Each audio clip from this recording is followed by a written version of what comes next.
have a question. What do you say to yourself? What voice do you hear in your head? And how does it talk to you? What is it saying?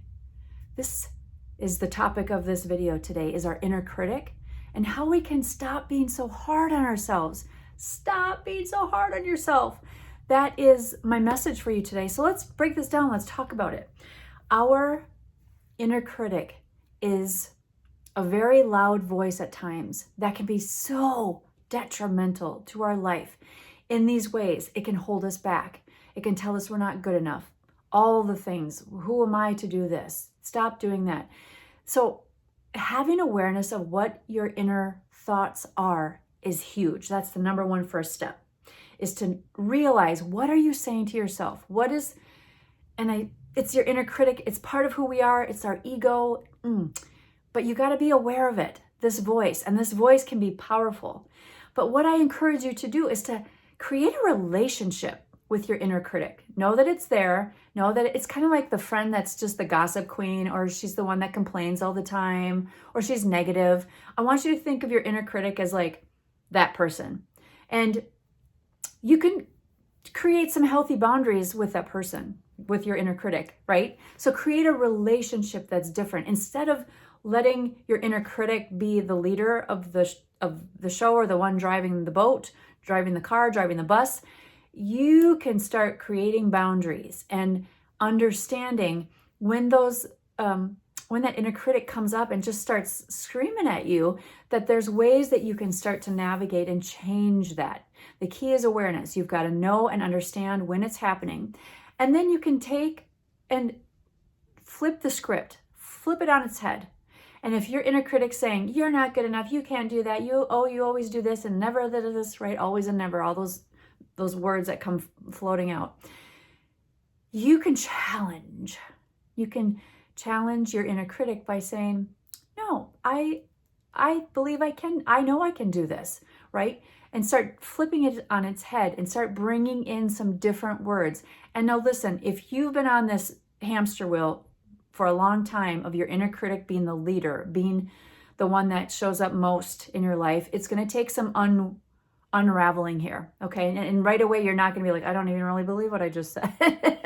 I get it. But we have to start somewhere, and you've got to start repatterning, practicing, going down different grooves. So the way that we describe the synapses that move, that are in our mind, is it's like a road that's been just dug out. And our inner critic can dig out those pathways of negativity and not being good enough. And that those roads can be deep, but we can jump the track and then start creating a new pathway. So think of it as like you're just walking into the woods and creating a new path.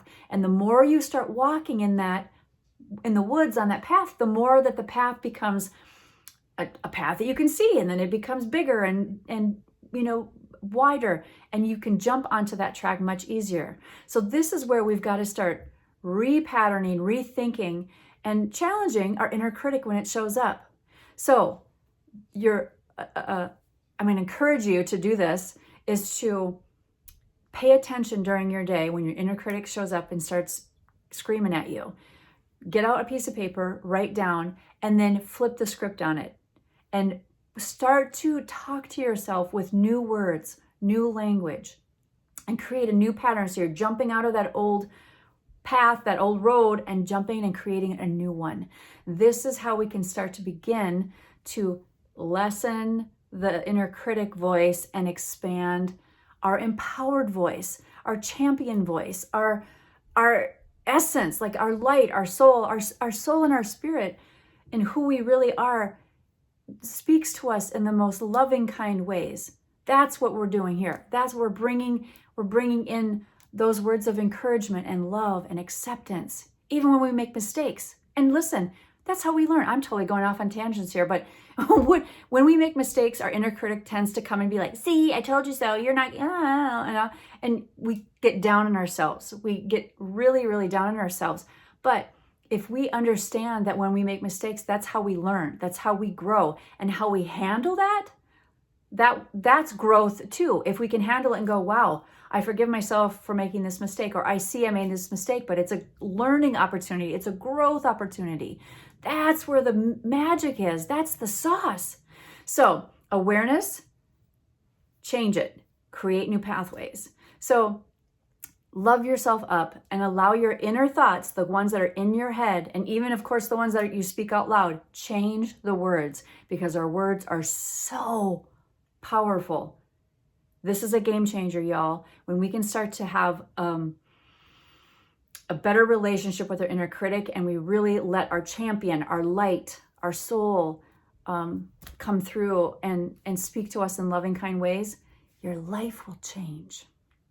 Practice and subscribe to my channel. There'll be more. I hope to see you soon. Bye for now.